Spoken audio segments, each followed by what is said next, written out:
Hey, all my Taurus friends, welcome to my YouTube channel. My name is Teri Hunter. I'm an intuitive astrologer, and I'm here today with your June 2024 monthly horoscope. These horoscopes are based on whole sign Western astrology. So when I'm talking about the sign of Taurus, the wheel will reflect a Taurus rising. This is also applicable to Taurus sun as well as Taurus moons.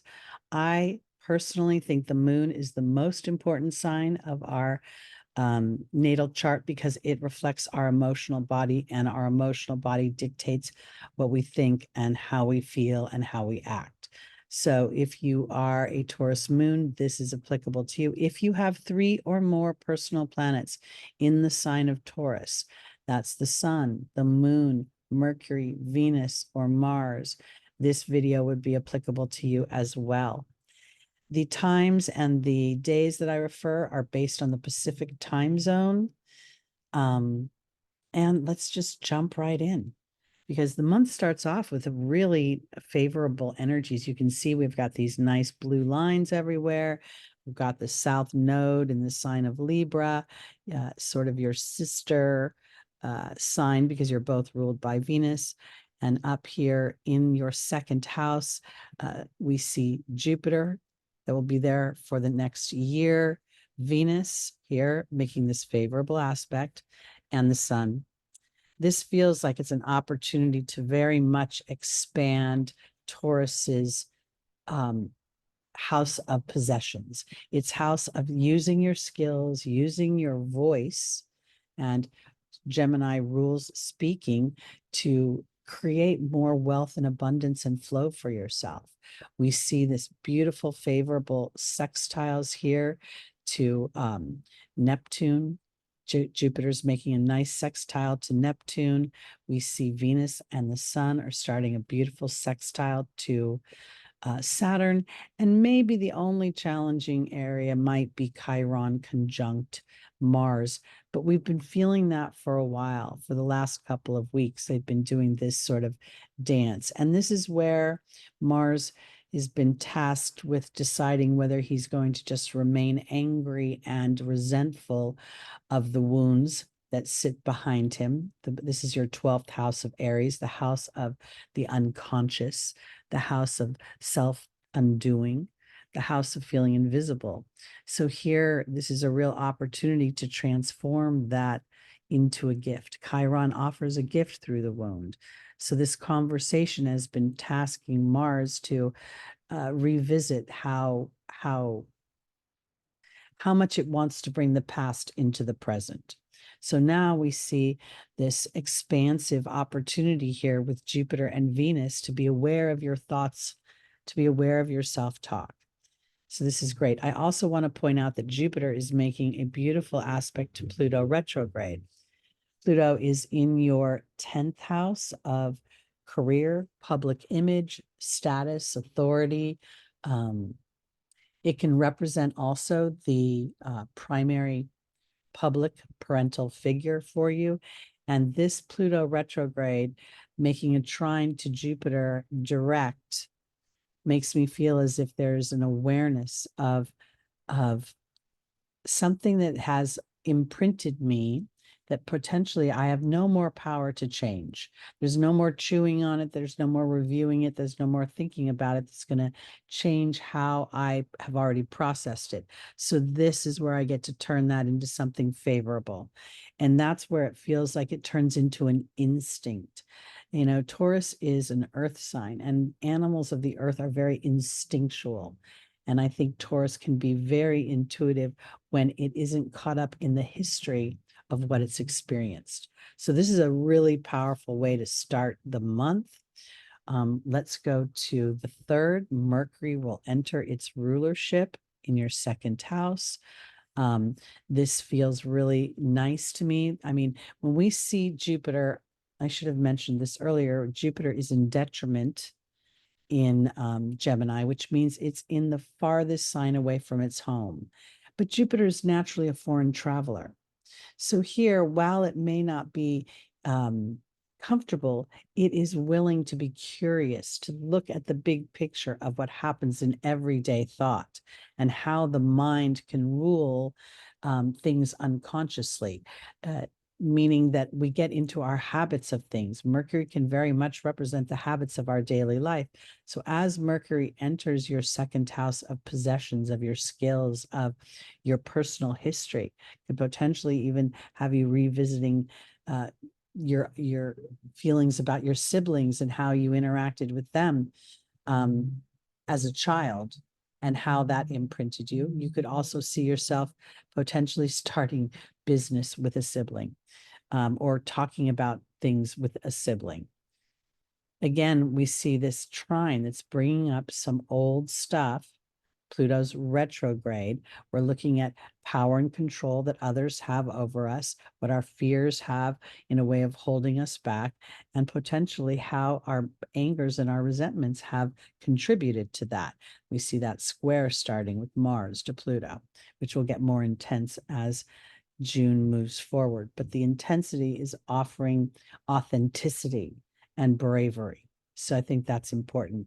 Also, we see the Sun and Venus here together making a trine to the South Node. And this, while the South Node represents old habits, this almost feels like the habits are more enjoyable. It happens to, the South Node happens to be at the Venusian degree. We see Venus here and the Sun. So this could be a day where you're visiting, old situations, but it's in an enjoyable way. Something you might see old friends, people that you haven't hung out with for a while. Let's go to the 6th, where we will see a new moon in Gemini at 5:37 a.m. Pacific time. And I think this is really kind of a yummy new moon, even though there is a bit of a challenging dynamic to Pluto. I want to offer it this way. Venus, the Sun, and the Moon are all here together, planting the seeds at the Cancerian degree of what I really want to feel, how I want my home to be, how I want my future to roll out, how I want my everyday life to look like, how I want to make my money. Mercury has moved well into its rulership now, and it is at that 6th degree of the Virgo degree. How do I want to spend my everyday life? How is work affecting me? Is my career, is the things that I'm doing contributing to me feeling an expansion in my life, or is it just paying the bills? Because those are the things that I think are really going to be visited, because when Jupiter makes its ultimate move into its exaltation of your 3rd house, Cancer, again, I think there's an opportunity to, because the 3rd house is naturally ruled by Gemini, see your thoughts and your speech and your everyday life start to go into an area that you did not think was possible, or you did not dream yet. It hadn't hit you. I don't know why I want to put it that way. All right, so this new moon is a real, feels very yummy. It's in a nice aspect to the nodes, being at 13 degrees. This is within 3 degrees here. You just quickly click on the Sun. The one little bit of a challenge is the square to Saturn. Saturn is technically in its shadow period, where the planet is slowing down, where it is it's preparing to retrograde at the end of the month. Now, this is in your 11th house of networks, of social groups, of the people that you interact with, like on the internet, the platforms, TikTok, Facebook, all those kind of things. Here, there could be a feeling of wanting to, this is, Pisces rules history. Saturn rules history. It does rule restriction, and Pisces can rule a little bit of fog. But here, I think the square is planting the seeds for something new. And the challenge is that you've experienced something that has a deep imprint on you, and it may be just a wee bit hard to visualize it. So if indeed that is the case, as you plant the seeds for some new experience, some new way of being, you don't have to be perfect at it, Taurus. You just get to say, this is how it feels when I'm experiencing love, or when I'm experiencing an abundance of resources, when I'm feeling like my everyday activities and the things that I want to do are in alignment with my hopes and my dreams. So I think that's a really powerful new moon. Let's move on to the 9th. We're going to see Mars move into your first house. Now, this is, these two houses feel very speedy to me right now. We see, Jupiter rules travel, Mercury rules travel, Mars rules speed. And so there could be a real feeling of wanting to move the story forward very quickly. Mars is in a square to Pluto. This square is interesting because Pluto and Mars both rule Scorpio. So there is a cooperative component, but the cooperation can sometimes be the most challenging sides of the planet, where I feel super rebellious and I'm kind of sick of everything that's been going on. And now I want to move myself forward, but I can't move myself forward fast enough. And this may be as a result of the conversation that Mars has been having in your 12th house with the Chiron. So where I'm going with this is that as Mars moves through your first house, having an awareness of the frustrating things that go on sometimes, or the things that you feel like you can't voice because they're old and they aren't going to change. You get to look at how you process them mentally. That's the way I want to look at it. It's almost like this. I'm just going to use this as an example because Mercury is in your second house. Let's say you have a challenging sibling and you've been trying over and over again to create a bridge with them, but it's just always sort of a little bit roughly and tough. And you're in a bad mood and they call you and something, and you feel like you need to pick up the phone to talk to them, but you're in a kind of a cranky mood and you're like, no, I don't really want to talk to them right now. Don't pick up the phone. That's what Mars is offering you in your first house, is like to know when to like assert yourself for yourself rather than in obligation or in duty to another. That's where I want to put it. I see the planets very much from an emotional point of view. I don't think the planets are happening to me. I think the planets are offering me a landscape to walk through. So as Taurus is walking through this second house where I get to expand my ideologies, I get to think bigger and broader about what I want in my everyday life. And then I'm mindful of my speech and how I present myself out into the world, how I allow myself to assert myself. And then I'm aware of my own level of self-confidence and that it will ebb and flow as I get closer and closer to the things that I want. Because this square from the sun and Venus to Saturn could bring up old historic things about how you have been received. Again, that 11th house is a group of social activity where people are, it's more of a group of causes, like people who all believe in certain things. Like, let's say you're into good health, so you join a group that's all about herbology or pharmacology, things like that. It's also the house of my hopes and my dreams that mature over time.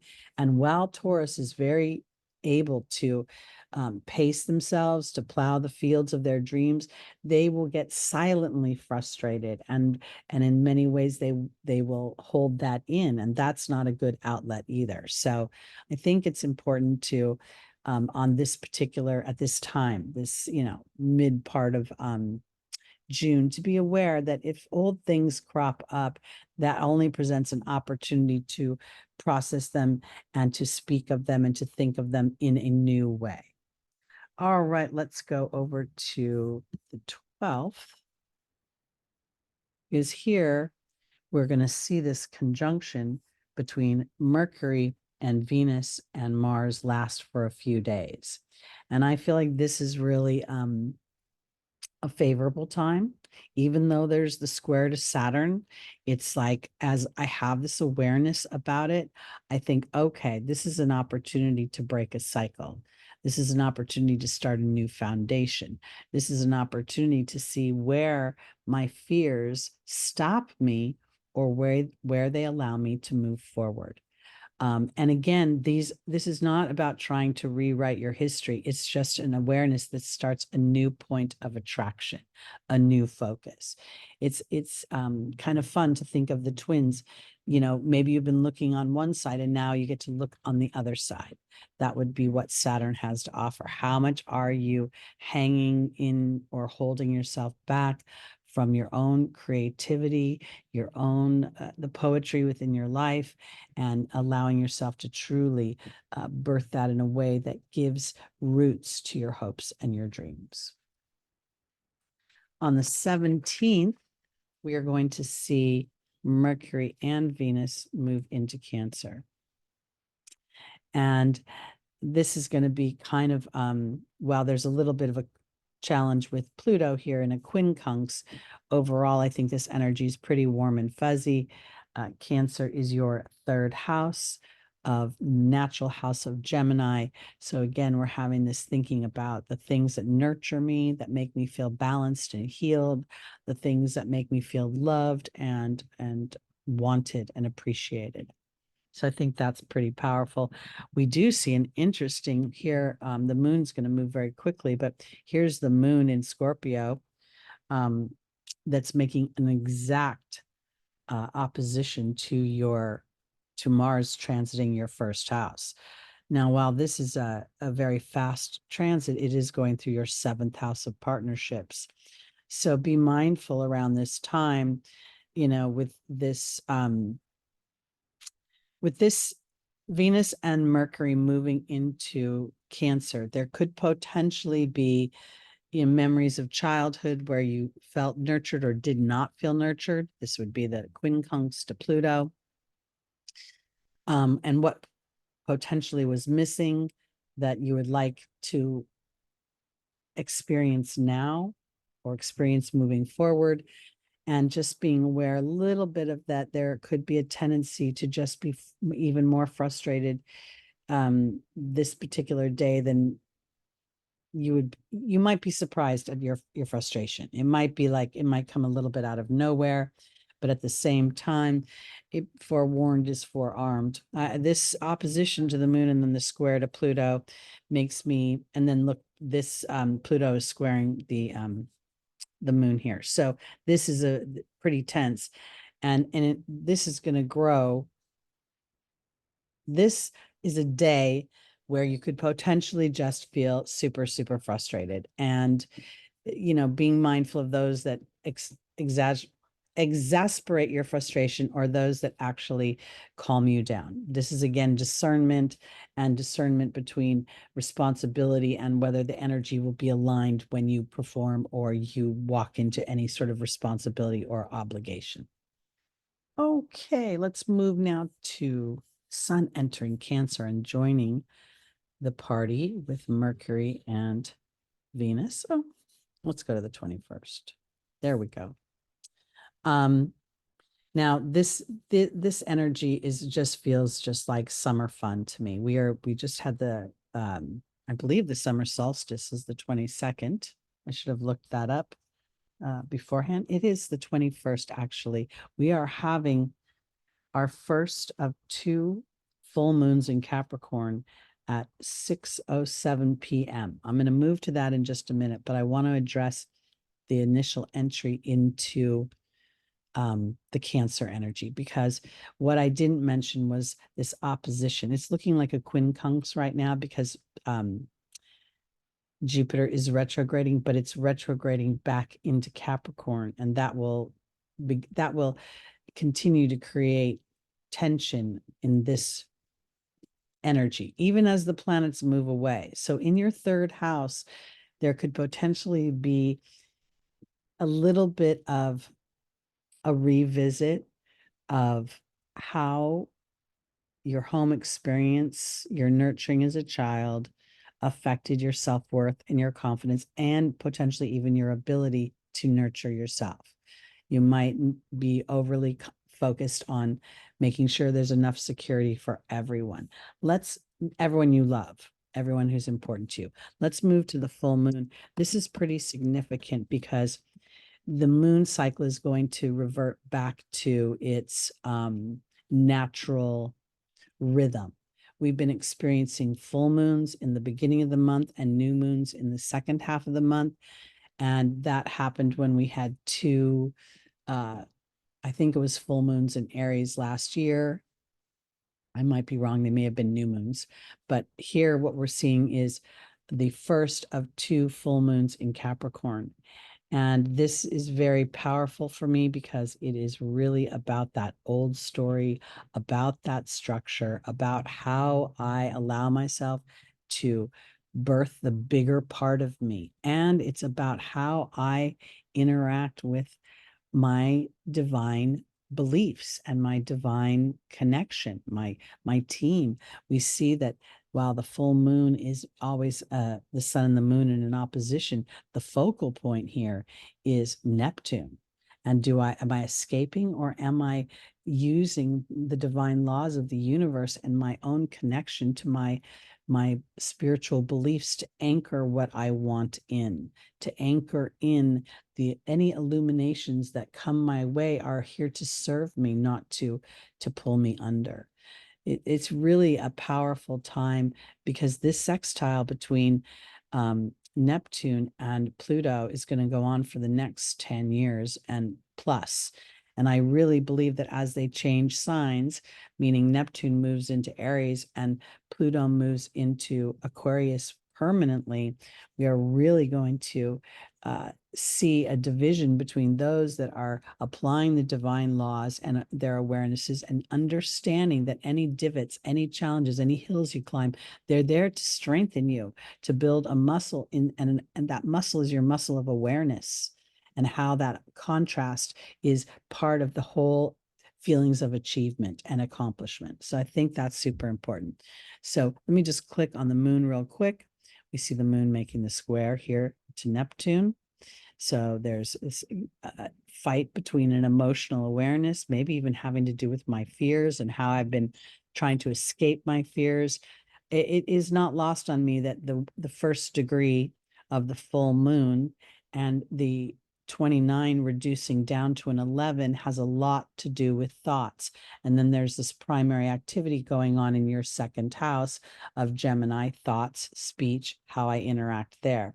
That's what's been going on for the whole month. So as we move into your third house, we're going to see you implementing that. The third house, again, being overlaid with the Gemini energy. Here we see the sun, again, making that that square.